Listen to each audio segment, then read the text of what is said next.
Chapter 13 Signs of Storm.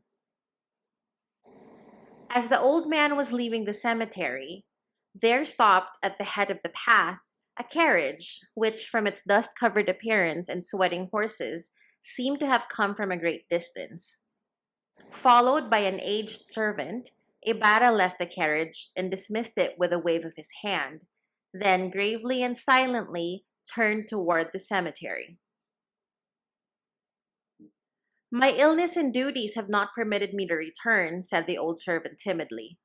Capitan Tiago promised that he would see that a niche was constructed, but I planted some flowers on the grave and set up a cross carved by my own hands. Ibarra made no reply. There, behind that big cross, sir, he added when they were well inside the gate as he pointed to the place. Ibarra was so intent upon his quest that he did not notice the movement of surprise on the part of the persons who recognized him and suspended their prayers to watch him curiously. He walked along carefully to avoid stepping on any of the graves, which were easily distinguishable by the hollow places in the soil. In other times, he had walked on them carelessly, but now they were to be respected. His father lay among them. When he reached the large cross, he stopped and looked all around. His companion stood confused and confounded, seeking some mark on the ground, but nowhere was any cross to be seen. Was it here? He murmured through his teeth. No, there. But the ground has been disturbed. Ibarra gave him a look of anguish. Yes, he went on. I remember there was a stone near it. The grave was rather short. The gravedigger was sick, so a farmer had to dig it. But let's ask that man what has become of the cross. They went over to where the gravedigger was watching them with curiosity. He removed his salakot respectfully as they approached. Can you tell me which is the grave there that had a cross over it? Asked the servant. The gravedigger looked toward the place and reflected. A big cross? Yes, a big one, affirmed the servant eagerly with a significant look at Ibarra, whose face lighted up. A carved cross tied up with rattan, continued the gravedigger. That's it, like this, exclaimed the servant in answer as he drew on the ground a figure of a Byzantine cross. Were there flowers scattered on the grave? Oleanders and tuberoses and forget-me-nots, yes. The servant added joyfully, offering the gravedigger a cigar. Tell us which is the grave and where the cross is. The gravedigger scratched his ear and answered with a yawn. Well, as for the cross, I burned it. Burned it? Why did you burn it? Because the fat curate ordered me to do so.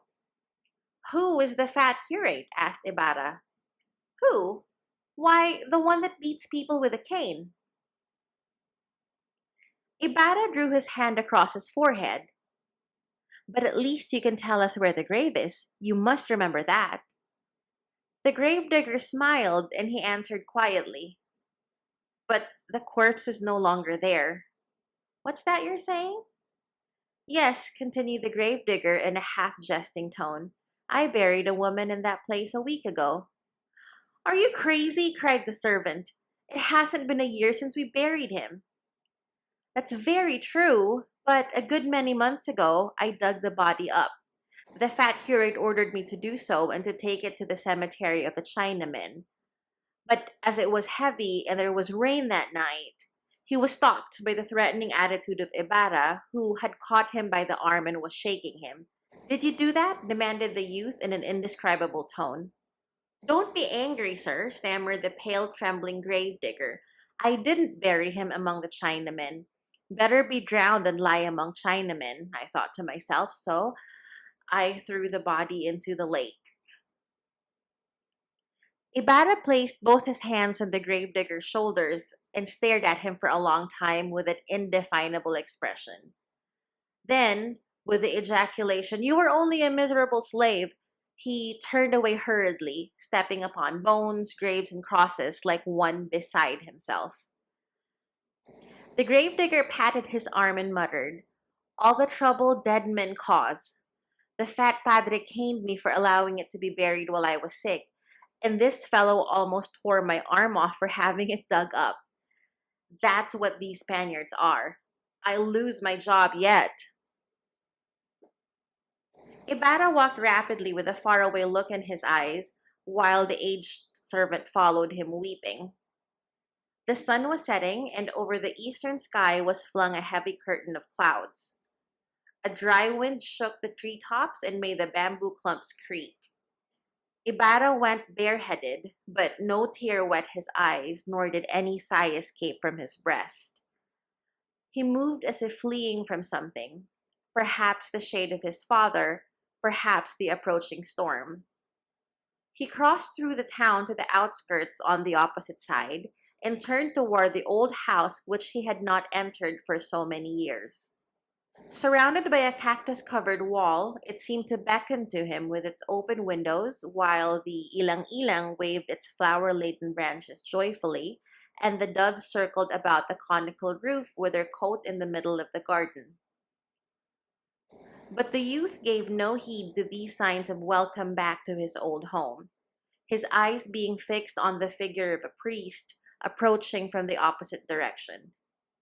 It was the curate of San Diego, the pensive Franciscan whom we have seen before, the rival of the Alferez. The breeze folded back the brim of his wide hat and blew his ging-gone habit closely about him, revealing the outlines of his body and his thin curved thighs. In his right hand, he carried an ivory-headed palasan cane. This was the first time that he and Ibarra had met. When they drew near each other, Ibarra stopped and gazed at him from head to foot. Fray Salvi avoided the look and tried to appear unconcerned. After a moment of hesitation, Ibarra went up to him quickly and, dropping a heavy hand on his shoulder, asked in a husky voice, "What did you do with my father?" Fray Salvi, pale and trembling as he read the deep feelings that flushed the youth's face, could not answer. He seemed paralyzed. "What did you do with my father?" again demanded the youth in a choking voice. The priest, who was gradually being forced to his knees by the heavy hand that pressed upon his shoulder, made a great effort and answered, "You are mistaken. I did nothing to your father." "You didn't," went on the youth, forcing him down upon his knees. "No, I assure you. It was my predecessor. It was Padre Damaso." "Ah!" exclaimed the youth, releasing his hold and clapping his hand desperately to his brow. Then, leaving poor Fray Salvi, he turned away and hurried toward his house. The old servant came up and helped the friar to his feet.